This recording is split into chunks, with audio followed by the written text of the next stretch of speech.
collaborative. Zoom for musicians only with high quality audio. Right. Yeah. I've heard about it. I haven't used it, but I do know about it. A little bit of it, at least. Yeah. I'm looking for. So what's?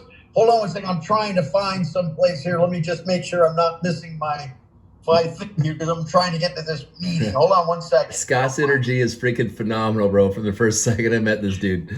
I love it. All right, well, I'm back. Can you see me? I don't know if you can see me, but I've got to keep this thing on. Is that all right for a minute? Yeah, you're okay. Yeah, go ahead, fine. but go ahead. Scott? Yeah, so what's happening? So what about the Livewire thing?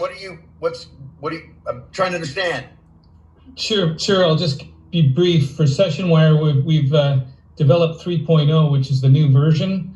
And it basically takes the place of using Slack for persistent chat, using high quality audio in 2 streams. So you have talkback, microphone. You have the ability to have up to 10,000 people on a call, like on Zoom. Wow. However, we don't recommend that many. And it's a browser link now, where it used to be a downloadable app that you'd have to install. Now we can actually, and there's plugins that go in both Mac and PC. We're agnostic to every digital audio workstation, so you could be on Pro Tools on a Mac and I could be on Cakewalk on Windows, and we could still work together in real time. Wow. We have a lot of producers. This is a big hit for mix engineers because now they can bring somebody into the studio to listen to the final or the almost final mix and be right in the room with them as they're moving the faders and tweaking the dials.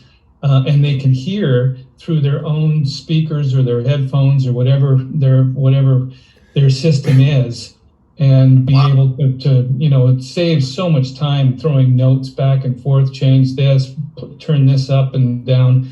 So mixed engineers are loving it, teachers are loving it, songwriters are loving it. But the reason I'm talking to Ryan is we have a whole blockchain/NFT project in the works behind 3.0, which we're working on, which is pretty much built out, which is really exciting. And what it does, Scott, is it puts your intellectual property right at the point of creation. So when you and I create a song or you come in and do a session, it'll all be tracked, it'll be part of that session, and then eventually rendered to the blockchain. So performance rights organizations and people know who to pay.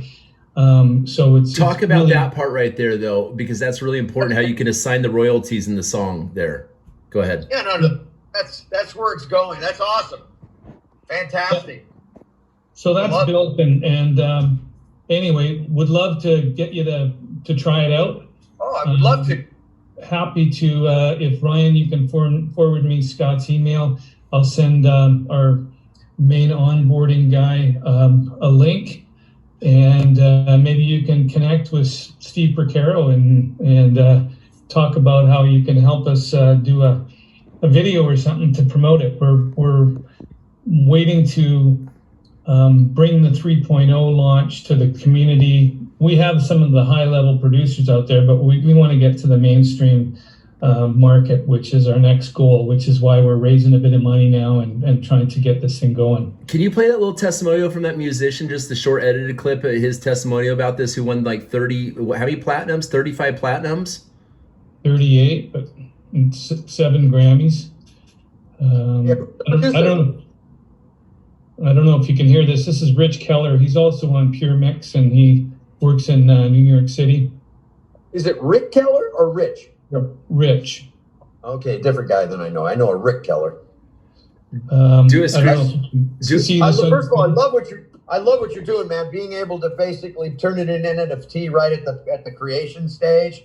That's fantastic. Because that's the new publishing, right? That's the new source. Yep. It's fantastic. Colin, do a quick screen share just showing that testimony, that minute-long testimony. We'll let Scott go, and we'll connect later on with this. Check this out, Scott. If you want to see this, it's kind of cool. Am I screen sharing now or no? Nope, not yet. Okay. Yeah, I'm good for a couple minutes. Okay, appreciate your time, brother, because I only want the best for you. Absolutely. No, appreciate you thinking of me, man. You got it, buddy. Back in Seattle here, just chilling. Look, I got my NFT Seattle hat on. Oh, good man. Are you a Kraken fan or a Seahawks fan? Me, I'm not with sports anymore. I don't know. I just haven't been into it for quite a while. We're too busy saving the world from the fiat system. Dude, we got to do something. It's crashing and burning in front of our eyes right now, too. Check this out, Scott. Go ahead. You can see that, Brian? Yep. I've got about 36 platinum under my belt now. But hey, who's counting, you know? I used Zoom, audio movers, and WhatsApp all at once, and had to coordinate a whole series of muting and signal flow and deal with the extreme, the latency on their end from audio movers, and actually earlier programs than that. And I do like with Moscow and Japan, and I used those programs, and it was painful. Man, it was hard. Zoom went for the meeting, but we have to get our needs met, and you guys addressed that in a great way. So it was just insane to try to work that way, but we muscled through it, and that's how I found Sessionwire. Here we are now. I work with people all over the world all the time. And I think you're right there in competition, technically wise. You're right there up with the big guys that have billions to work with. So I'm uber impressed with the progress. Multiple days a week I'm on Sessionwire. Everything locks in. Once you're set up, it stays set up. And it works great in the DAW. Like all the switching works. It's just now I feel really confident. Every time I turn it on, it pops on. It's there. It's lock solid. I've never had a failure. Never had a frozen screen. It's great. Now, it's in real time, and I'm facing them, and I always see their face, and that they don't see that I'm seeing their face. Watch their faces react to my mixing. And that, to me, is so satisfying, because those questions I have as I move around and do things I feel, I can tell when they're in sync with what I'm doing, and I get that instant feedback. I don't even have to ask. I'm okay. I see he likes that. Okay, we're going to go in that direction and move right down that path. And that's the magic of Sessionwire, even over being together in a live room, live in a room together, I should say.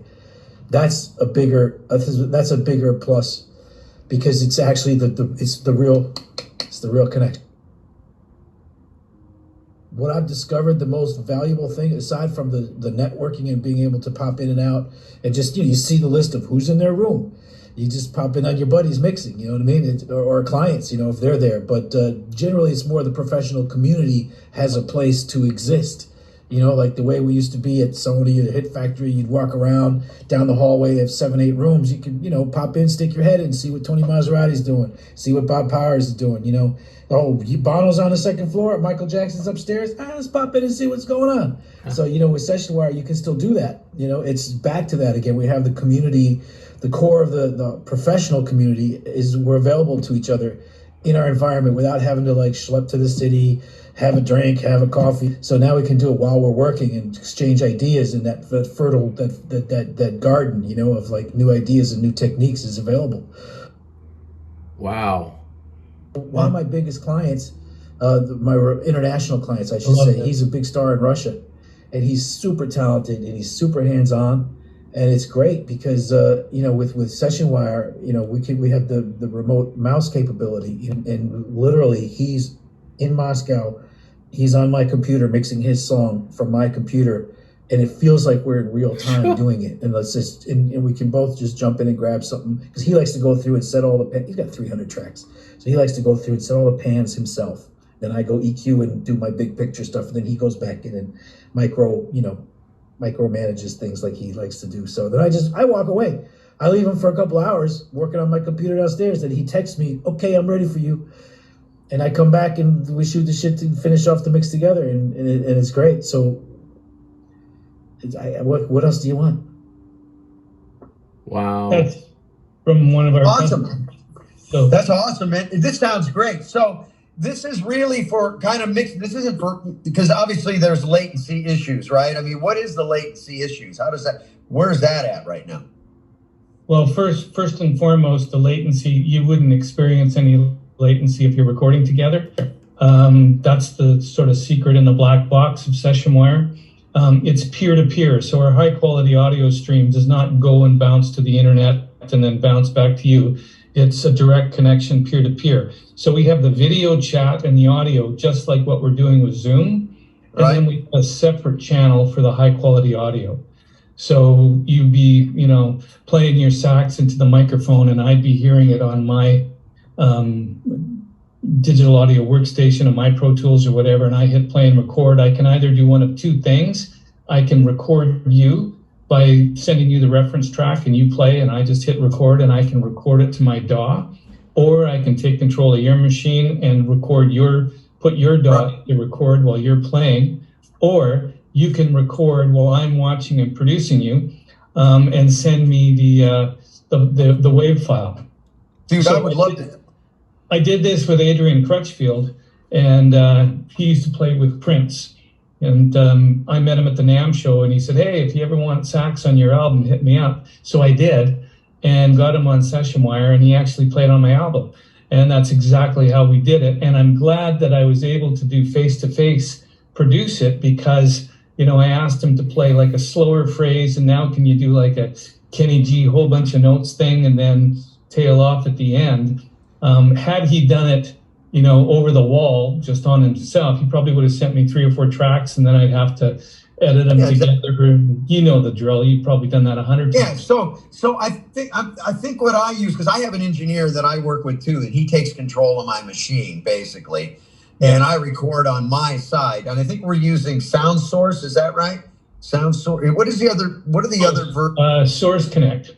Source Connect. I think that's what he set me up. He set it up. Really expensive, and it's a bit archaic, but people have been using it. So yeah, I have to check and see what I've got running exactly. To be honest, I don't even know, which is funny because he set it all up and he can do that. But again, I'm recording on my. We're not totally in sync, right? It's not perfect.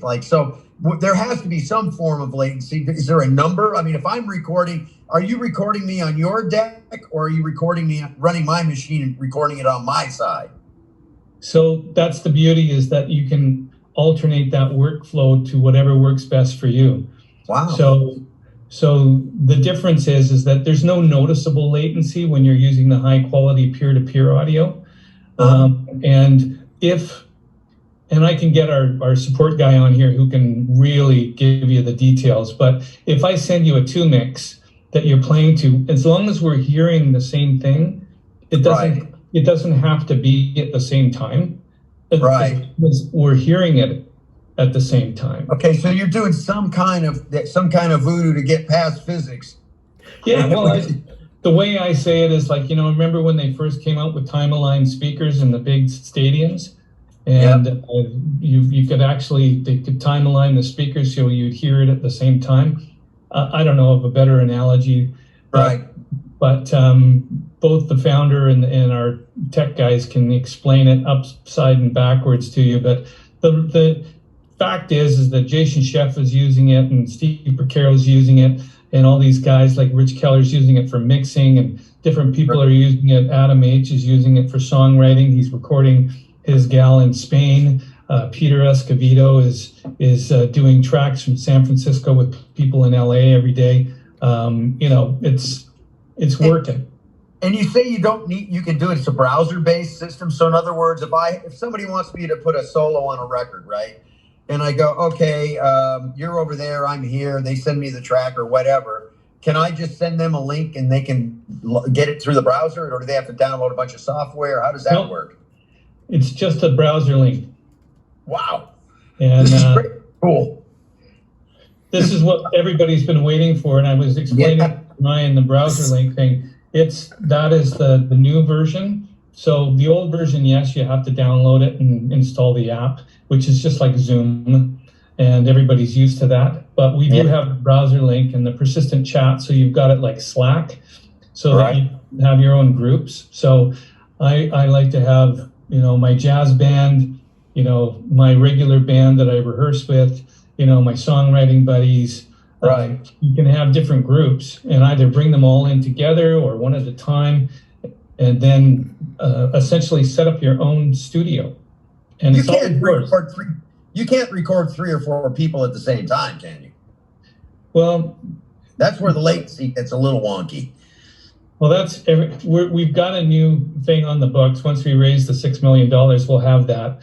It's called Conductor, and what it basically does is it's like a switch that delays depending on your distance, so that as soon as everybody hears everything at the same time, it doesn't matter if it's in the right, I don't know the right word for it. There will be no. As long as what I'm hearing is we're talking and we're still playing. Yeah, I get it. That's the thing. So, hey, I love this. I would love to check this out big time. And I have to actually run because I got to get into this meeting right now because I'm a little late.